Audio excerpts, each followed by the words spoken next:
Gather round, mortals. For the first time, hear the tale of young Atreus' maiden trip into the perilous Norse wilds, where malice and danger abound.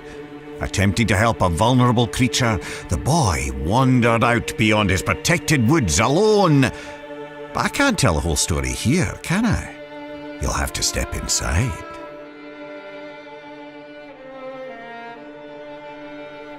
Atreus awoke to find his father missing. Not that there was anything unusual about that.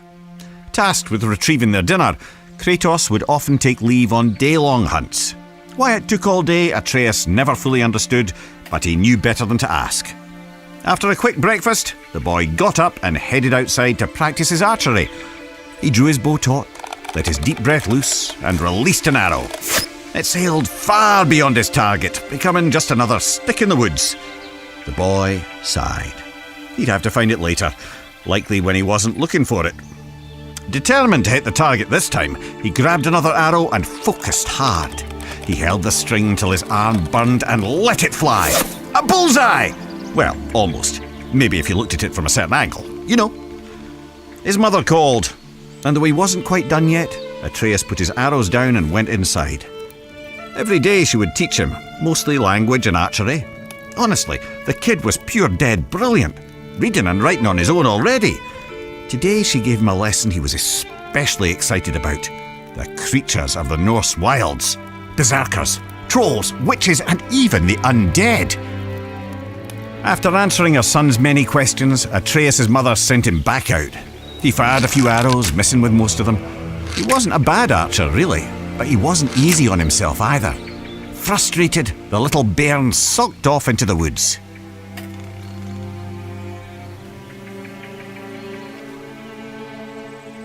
Don't sulk yourselves. Follow the boy to the next area.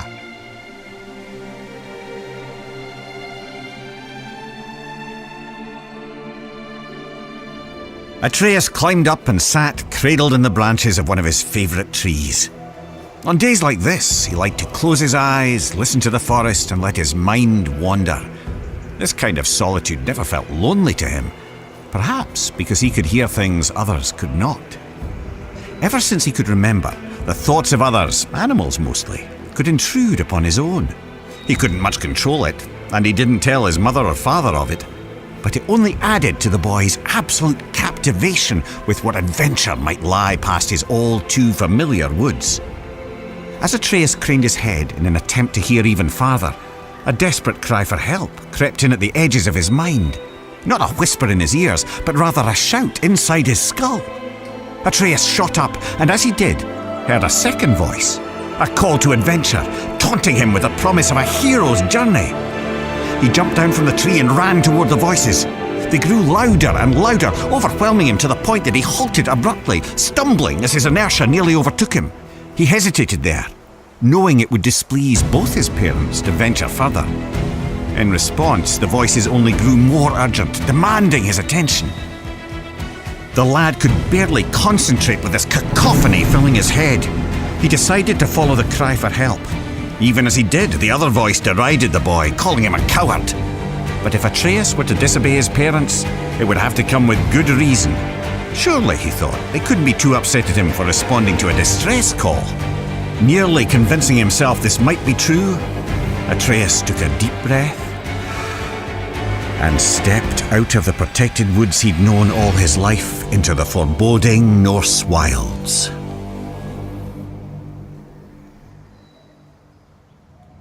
Delve deeper into the woods.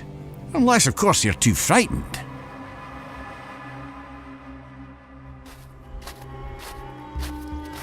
Making his way through Midgard's unfamiliar terrain, the pained cry of a wounded doe rang out, carried on the frigid breeze.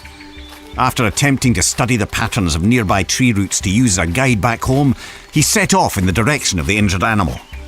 He imagined himself as the gods from his mother's stories, travelling to distant realms on the great tree Yggdrasil. He was brave Tyr, mapping the unknown for the good of all the realms. He was the mighty Ullr, on a hunt for honour and glory. He was lost, completely and hopelessly so. The woods now seemed to be a repeating maze of trees and jagged boulders. His growing panic was interrupted by sharp screams of agonizing pain. The wounded animal was near and in true peril. Forgetting his own dilemma, Atreus shot toward the cries of the beast. And there, in a clearing near a creek, he saw it. A wounded doe lay on the ground. The matted, blood-stained fur on its chest heaved up and down as it struggled to breathe. An arrow jutted out of its neck. But what hunter would seek an innocent doe and fail to finish it off? The animal looked Atreus straight in the eye. Its pained grunts eased now as its pupils contracted. The one he had called had come. "You're safe now. I'm here," Atreus said, clumsily attempting to comfort the poor soul. "You can let go." The doe's strained breath became shallower. It took one final gulp of air in and ceased to move.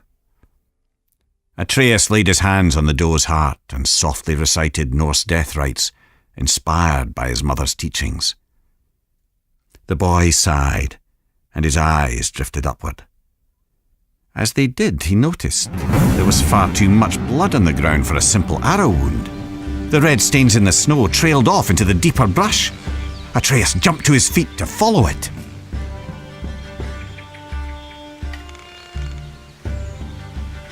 What horrors await at the end of the trail of blood? There's only one way to find out. The boy didn't have to go far to understand. The trail of blood didn't belong to the doe, but to the hunter, who now lay in pieces at Atreus' feet. The boy's stomach rolled as he took in the scene. He held his breath, attempting to let the nausea pass. And that's when he heard something else. Something hidden by the dark forest, mere steps away and still breathing. He turned to see two creatures from his mother's stories. Heaving, vile, undead monsters of pure rage. Draugr.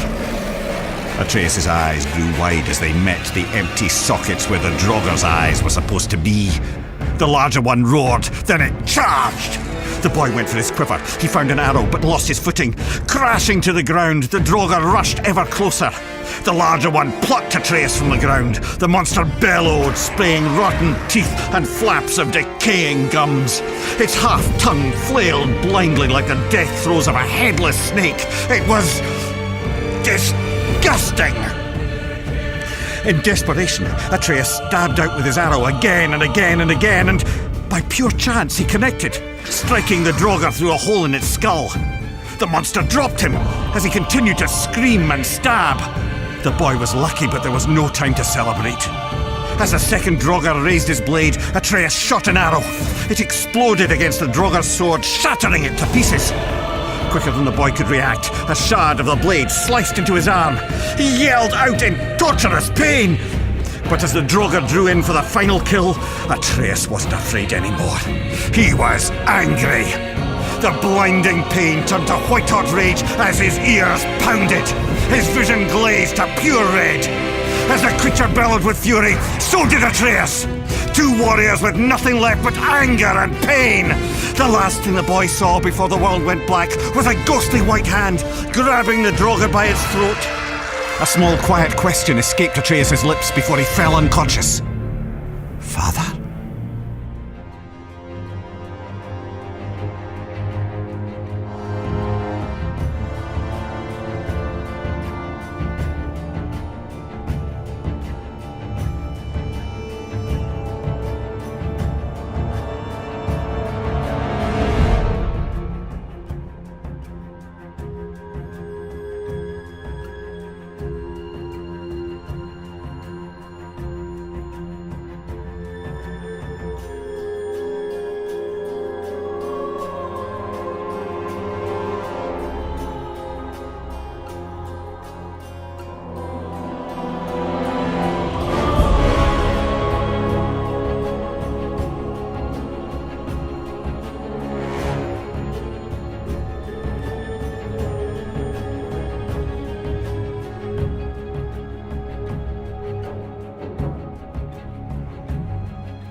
PlayStation。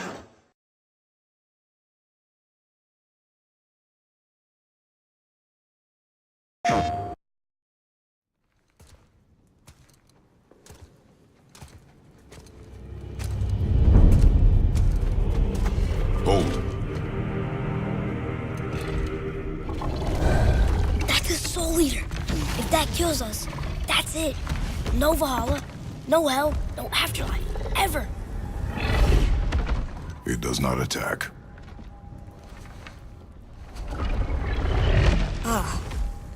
Mom made them sound more dangerous than that. Then do not drop your guard. Come.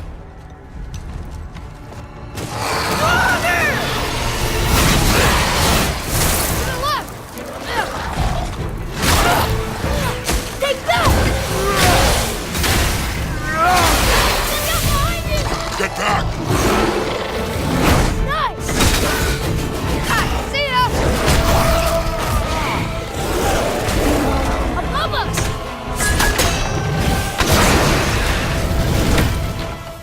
Wow! Amazing! Follow me. Yes, sir!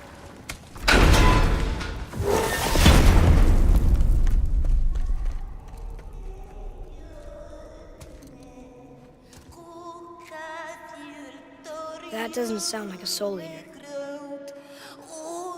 What do you think it is? We shall see, boy.